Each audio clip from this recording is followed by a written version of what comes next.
ആകാശവാണി. നമസ്കാരം. പ്രാദേശിക വാർത്തകൾ വായിക്കുന്നത് കരോൾ ത്രേസ്യാമ്മ അബ്രഹാം. പ്രധാന വാർത്തകൾ. പശ്ചിമേഷ്യയിൽ സംഘർഷ സാഹചര്യം തുടരുന്നു. ഇറാന്റെ സൈനിക മേധാവിയും പ്രതിരോധ മന്ത്രിയും കൊല്ലപ്പെട്ടു. പൌരന്മാർക്കായി നിർദ്ദേശങ്ങൾ പുറപ്പെടുവിച്ച് ഇന്ത്യൻ എംബസികൾ. മയക്കുമരുന്നിനെതിരായ ബോധവത്കരണം അതിർവരമ്പുകളില്ലാത്ത ജനകീയ പ്രചാരണമാക്കണമെന്ന് ഉപരാഷ്ട്രപതി C P. Radhakrishnan Pathanapuram saint Stephen's higher secondary സ്കൂളിന്റെ ശതാബ്ദി ആഘോഷം ഉദ്ഘാടനം ചെയ്തു. തമിഴ്നാട്ടിലെ മധുരയിൽ വിവിധ വികസന പദ്ധതികൾക്ക് പ്രധാനമന്ത്രി നരേന്ദ്രമോദി തുടക്കം കുറിച്ചു. സംസ്ഥാനത്തിന്റെ വികസന യാത്രയിൽ അഭിമാനകരമായ അധ്യായമെന്ന് പ്രധാനമന്ത്രി. മുണ്ടക്കൈ ചൂരൽമല ദുരന്ത ബാധിതർക്കായി സർക്കാർ നിർമ്മിച്ചു നൽകിയ ടൌൺഷിപ്പ് ലോകമാതൃകയെന്ന് മുഖ്യമന്ത്രി പിണറായി വിജയൻ. ആറ്റുകാൽ പൊങ്കാലയ്ക്കൊരുങ്ങി തലസ്ഥാന നഗരി. സുരക്ഷയ്ക്കായി 5000-ലേറെ പോലീസ് ഉദ്യോഗസ്ഥർ. T20 ലോകകപ്പ് ക്രിക്കറ്റ് സൂപ്പർ 8 പോരാട്ടത്തിൽ ഇന്ത്യ ഇന്ന് വെസ്റ്റ് ഇൻഡീസിനെ നേരിടും. വാർത്തകൾ വിശദമായി. അമേരിക്ക ഇസ്രായേൽ സംയുക്ത വ്യോമാക്രമണത്തിൽ ഇറാന്റെ പരമോന്നത നേതാവ് അയതൊള്ള അലി ഖമനേയി കൊല്ലപ്പെട്ടു. രാജ്യത്തെ തിരിച്ചുപിടിക്കാൻ ഇറാനിയൻ ജനതയ്ക്ക് ലഭിച്ച ഏറ്റവും വലിയ അവസരമാണിതെന്ന് അമേരിക്കൻ പ്രസിഡന്റ് ഡൊണാൾഡ് ട്രംപ് വ്യക്തമാക്കി. ഇറാന്റെ ഭാഗത്തുനിന്നും എന്തെങ്കിലും പ്രകോപനം ഉണ്ടായാൽ അതിശക്തമായ തിരിച്ചടി ഉണ്ടാകുമെന്നും ട്രംപ് സമൂഹമാധ്യമത്തിൽ കുറിച്ചു. ഖമനേയിയുടെ മരണത്തിന് തങ്ങൾ ശക്തമായ മറുപടി നൽകുമെന്ന ഇറാനിയൻ നേതൃത്വത്തിന്റെ പ്രസ്താവനയ്ക്ക് പിന്നാലെയാണ് ട്രംപിന്റെ പ്രതികരണം. ഇസ്രായേൽ വ്യോമാക്രമണത്തിൽ ഇറാൻ സൈനിക മേധാവിയും പ്രതിരോധ മന്ത്രിയും കൊല്ലപ്പെട്ടതായി ഇറാൻ ഔദ്യോഗിക മാധ്യമങ്ങൾ റിപ്പോർട്ട് ചെയ്തു. ഇറാൻ പ്രതിരോധ കൌൺസിൽ യോഗത്തെ ലക്ഷ്യം വെച്ചുള്ള ആക്രമണത്തിൽ ജനറൽ അബ്ദുൾ റഹീം മൌസവി, പ്രതിരോധ മന്ത്രി ജനറൽ അസീസ് നസീർസാദെ എന്നിവരും അർദ്ധസൈനിക വിഭാഗത്തിന്റെ തലവനും സുരക്ഷാ ഉപദേഷ്ടാവുമായ അലി ഷംഖാനിയും കൊല്ലപ്പെട്ടു. പശ്ചിമേഷ്യയിലെ നിലവിലെ സാഹചര്യം കണക്കിലെടുത്ത് ഇന്ത്യൻ എംബസികൾ പൌരന്മാർക്കായി നിർദ്ദേശങ്ങൾ പുറപ്പെടുവിച്ചു. Iran, UAE, Saudi Arabia, Qatar, Kuwait, Bahrain, Jordan, Syria, Palestine തുടങ്ങിയ രാജ്യങ്ങളിലെ ഇന്ത്യൻ എംബസികളാണ് ജാഗ്രതാ നിർദ്ദേശം പുറപ്പെടുവിച്ചത്. പശ്ചിമേഷ്യൻ മേഖലയിൽ സംഘർഷം തുടരുന്ന പശ്ചാത്തലത്തിൽ ഇന്ത്യൻ വിമാന കമ്പനികളുടെ 350 വിമാന സർവീസുകൾ റദ്ദാക്കിയതായി വ്യോമയാന മന്ത്രാലയം അറിയിച്ചു. വിമാനങ്ങളുടെ തൽസ്ഥിതി വിമാന കമ്പനികളുടെ വെബ്സൈറ്റിൽ പരിശോധിക്കാനാകും. ഇന്ന് തിരുവനന്തപുരത്തേക്കുള്ള 17 വിമാന സർവീസുകളും ഇവിടെ നിന്നും പുറപ്പെടേണ്ട 16 സർവീസുകളും റദ്ദാക്കിയതായി തിരുവനന്തപുരം അന്താരാഷ്ട്ര വിമാനത്താവള അധികൃതർ അറിയിച്ചു. നാളത്തെ 5 വിമാന സർവീസുകളും റദ്ദ് ചെയ്തിട്ടുണ്ട്. കണ്ണൂർ രാജ്യാന്തര വിമാനത്താവളത്തിൽ നിന്ന് നാളെ അന്താരാഷ്ട്ര സർവീസ് നടത്തുന്ന ഇൻഡിഗോയുടെ മുഴുവൻ വിമാനങ്ങളും റദ്ദാക്കിയതായി വിമാനത്താവള അധികൃതർ അറിയിച്ചു. പശ്ചിമേഷ്യൻ മേഖലയിൽ നാളെ നടക്കാനിരുന്ന 10, 12 ക്ലാസ് പരീക്ഷകൾ മാറ്റിവെക്കുമെന്ന് CBSE അറിയിച്ചു. Bahrain, Iraq, Kuwait, Oman, Qatar, Saudi Arabia, UAE എന്നിവിടങ്ങളിലെ നിലവിലെ സാഹചര്യം കണക്കിലെടുത്താണ് തീരുമാനമെന്ന് ബോർഡ് വ്യക്തമാക്കി. പുതിയ തീയതികൾ പിന്നീട് പ്രഖ്യാപിക്കും. സംഘർഷ സാഹചര്യത്തിൽ പ്രവാസി മലയാളികൾക്കായി നോർക്ക റൂട്ട്സ് ഹെൽപ്പ് ഡെസ്ക് പ്രവർത്തനം ആരംഭിച്ചു. സഹായം ആവശ്യമുള്ളവർക്ക് +91 880 201 2345 എന്ന നമ്പറിൽ ബന്ധപ്പെടാം. ഇന്ത്യയിൽ നിന്നും 1800 425 3939 എന്ന ടോൾ ഫ്രീ നമ്പറിൽ രജിസ്റ്റർ ചെയ്യാവുന്നതാണ്. ഗൾഫ് മേഖലയിലെ സംഘർഷാവസ്ഥയുടെ സാഹചര്യത്തിൽ പ്രവാസി മലയാളികൾക്ക് വേണ്ടി അടിയന്തരമായി ഇടപെടൽ അഭ്യർത്ഥിച്ച് പ്രധാനമന്ത്രിക്ക് മുഖ്യമന്ത്രി പിണറായി വിജയൻ കത്തയച്ചു. പ്രവാസികളുടെ സുരക്ഷ ഉറപ്പാക്കുന്നതിനും സാഹചര്യം ആവശ്യപ്പെടുകയാണെങ്കിൽ അവരെ സുരക്ഷിതമായി നാട്ടിലെത്തിക്കുന്നതിനുമുള്ള അടിയന്തര മുന്നൊരുക്കങ്ങൾ കേന്ദ്ര സർക്കാരിന്റെ ഭാഗത്തുനിന്ന് ഉണ്ടാകണമെന്ന് മുഖ്യമന്ത്രി കത്തിൽ ആവശ്യപ്പെട്ടു. വിഷയത്തിൽ കേന്ദ്ര സർക്കാരിന് സാധ്യമായ എല്ലാ പിന്തുണയും സഹായങ്ങളും നൽകാൻ സംസ്ഥാനം സജ്ജമാണെന്നും മുഖ്യമന്ത്രി സമൂഹമാധ്യമത്തിൽ കുറിച്ചു. വിമർശനാത്മക ചിന്ത, സഹാനുഭൂതി, സമഗ്രത തുടങ്ങിയ ഗുണങ്ങൾ വളർത്താൻ വിദ്യാഭ്യാസത്തിലൂടെ സാധിക്കണമെന്ന് ഉപരാഷ്ട്രപതി സി.പി. രാധാകൃഷ്ണൻ. വികസിത ഭാരതം യാഥാർത്ഥ്യമാകാൻ വികസിത കേരളവും യാഥാർത്ഥ്യമാകണമെന്നും അക്കാര്യത്തിൽ വിദ്യാലയങ്ങൾക്ക് വലിയ സംഭാവനകൾ ചെയ്യാനാകുമെന്നും അദ്ദേഹം പറഞ്ഞു.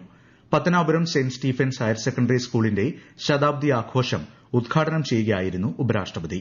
മയക്കുമരുന്നിനെതിരായ ബോധവൽക്കരണം എല്ലാ അതിർവരമ്പുകളും മറികടന്നുള്ള ജനകീയ പ്രചാരണമാകണമെന്നും ഉപരാഷ്ട്രപതി പറഞ്ഞു.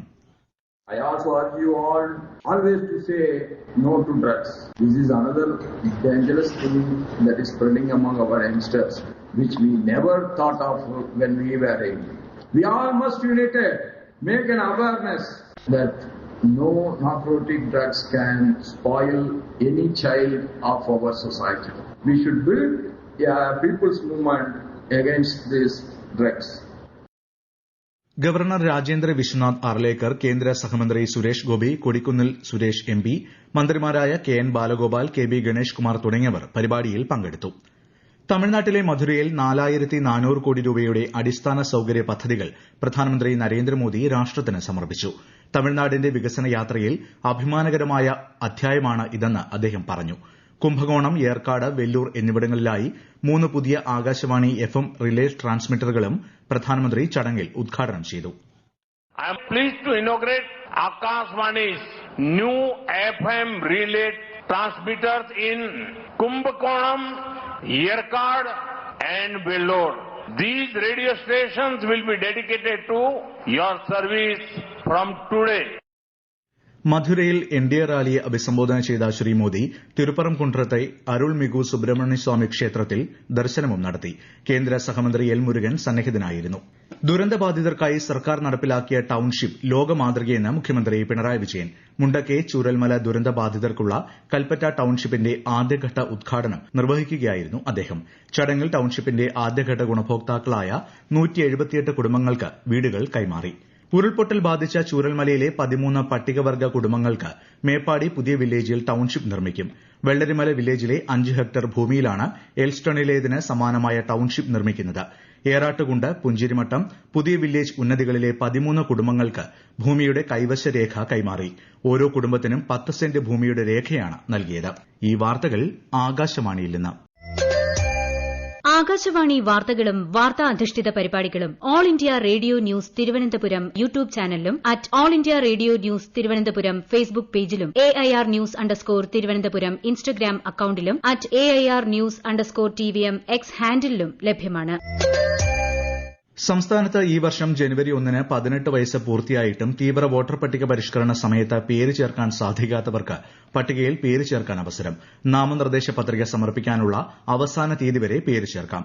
voters.eci.gov.in എന്ന വെബ്സൈറ്റിലൂടെയോ ECI നെറ്റ് മൊബൈൽ ആപ്പ് വഴിയോ ബന്ധപ്പെട്ട ബൂത്ത് തല ഓഫീസർ വഴിയോ അപേക്ഷിക്കാം. T20 ലോകകപ്പ് ക്രിക്കറ്റ് സൂപ്പർ 8-ൽ ഇന്ത്യ വെസ്റ്റ് ഇൻഡീസ് പോരാട്ടം അല്പസമയത്തിനകം. ടോസ് നേടിയ ഇന്ത്യ ബൌളിംഗ് തെരഞ്ഞെടുത്തു. കൊൽക്കത്തയിലാണ് മത്സരം. ഇന്ന് നടന്ന ആദ്യ മത്സരത്തിൽ സിംബാബ്വെയെ ദക്ഷിണാഫ്രിക്ക 5 വിക്കറ്റിന് പരാജയപ്പെടുത്തി. ഡൽഹിയിൽ നടന്ന മത്സരത്തിൽ ടോസ് നേടിയ സിംബാബ്വെ നിശ്ചിത ഓവറിൽ 153 റൺസ് നേടിയെങ്കിലും 17.5 ഓവറിൽ ദക്ഷിണാഫ്രിക്ക വിജയലക്ഷ്യം പിന്നിട്ടു. ആറ്റുകാൽ പൊങ്കാലയ്ക്കായി ഒരുങ്ങി തിരുവനന്തപുരം. പൊങ്കാലയുമായി ബന്ധപ്പെട്ട മുന്നൊരുക്കങ്ങൾ മന്ത്രി വി ശിവൻകുട്ടിയുടെ നേതൃത്വത്തിൽ വിലയിരുത്തി. ഇന്ന് രാവിലെ ചേർന്ന ക്ഷേത്ര ട്രസ്റ്റ് യോഗത്തിൽ ജില്ലാ കളക്ടർ അനുകുമാരി, വിവിധ വകുപ്പുകളിലെ ഉദ്യോഗസ്ഥർ തുടങ്ങിയവർ പങ്കെടുത്തു. വിശദാംശങ്ങളുമായി ആകാശവാണി തിരുവനന്തപുരം ജില്ലാ പ്രതിനിധി രജു കോലിയക്കോട്. ആറ്റുകാൽ പൊങ്കാലയ്ക്ക് ഒരു ദിവസം മാത്രം ശേഷിക്കെ മുന്നൊരുക്കങ്ങൾ അവസാന ഘട്ടത്തിലാണ്. സുരക്ഷാ ക്രമീകരണങ്ങളുടെ ഭാഗമായി 24 മണിക്കൂറും നിരീക്ഷണ ക്യാമറ പ്രവർത്തിക്കുന്നുണ്ട്. നിലവിലുള്ള 900 പോലീസ് ഉദ്യോഗസ്ഥരെ കൂടാതെ നാളെയും മറ്റന്നാളും 4500 പോലീസുകാർ കൂടി പ്രത്യേക സുരക്ഷയ്ക്കായി എത്തും. നാളെ പുലർച്ചെ 1 മണി മുതൽ പൊങ്കാല ചടങ്ങുകൾ അവസാനിക്കും വരെ നഗരത്തിൽ ഗതാഗത നിയന്ത്രണം ഉണ്ടാകും. QR കോഡ് സംവിധാനത്തിലൂടെയാണ് പാർക്കിംഗ് ക്രമീകരിച്ചിരിക്കുന്നത്. യാത്രാ സൌകര്യത്തിനായി KSRTC 900-ലേറെ സർവീസുകളാണ് നടത്തുന്നത്. ആറ്റുകാൽ പൊങ്കാലയോടനുബന്ധിച്ച് തിരുവനന്തപുരം സെൻട്രൽ റെയിൽവേ സ്റ്റേഷനിൽ പ്രത്യേക ക്രമീകരണങ്ങൾ ഏർപ്പെടുത്തി. മറ്റന്നാൾ വരെ വാഹന പാർക്കിംഗ് കർശനമായി നിയന്ത്രിക്കും. പ്രധാന വാർത്തകൾ വീണ്ടും. പശ്ചിമേഷ്യയിൽ സംഘർഷ സാഹചര്യം തുടരുന്നു. ഇറാന്റെ സൈനിക മേധാവിയും പ്രതിരോധ മന്ത്രിയും കൊല്ലപ്പെട്ടു. പൌരന്മാർക്കായി നിർദ്ദേശങ്ങൾ പുറപ്പെടുവിച്ച് ഇന്ത്യൻ എംബസികൾ. മയക്കുമരുന്നിനെതിരായ ബോധവൽക്കരണം അതിർവരമ്പുകളില്ലാത്ത ജനകീയ പ്രചാരണമാക്കണമെന്ന് ഉപരാഷ്ട്രപതി CP Radhakrishnan. Pathanapuram saint Stephen's higher secondary സ്കൂളിന്റെ ശതാബ്ദി ആഘോഷം ഉദ്ഘാടനം ചെയ്തു. തമിഴ്നാട്ടിലെ മധുരയിൽ വിവിധ വികസന പദ്ധതികൾക്ക് പ്രധാനമന്ത്രി നരേന്ദ്രമോദി തുടക്കം കുറിച്ചു. തമിഴ്നാടിന്റെ വികസന യാത്രയിൽ അഭിമാനകരമായ അധ്യായമെന്ന് പ്രധാനമന്ത്രി. മുണ്ടക്കെ ചൂരൽമല ദുരന്ത ബാധിതർക്കായി സർക്കാർ നിർമ്മിച്ചു നൽകിയ ടൌൺഷിപ്പ് ലോകമാതൃകയെന്ന് മുഖ്യമന്ത്രി പിണറായി വിജയൻ. ആറ്റുകാൽ പൊങ്കാലയ്ക്കൊരുങ്ങി തലസ്ഥാന നഗരി. സുരക്ഷയ്ക്കായി 5000-ലേറെ പോലീസ് ഉദ്യോഗസ്ഥർ. T20 ലോകകപ്പ് ക്രിക്കറ്റ് സൂപ്പർ 8 പോരാട്ടത്തിൽ ഇന്ത്യ ഇന്ന് വെസ്റ്റ് ഇൻഡീസിനെ നേരിടും. പ്രാദേശിക വാർത്തകൾ കഴിഞ്ഞു. അടുത്ത വാർത്താ പ്രക്ഷേപണം രാത്രി 7:25-ന്.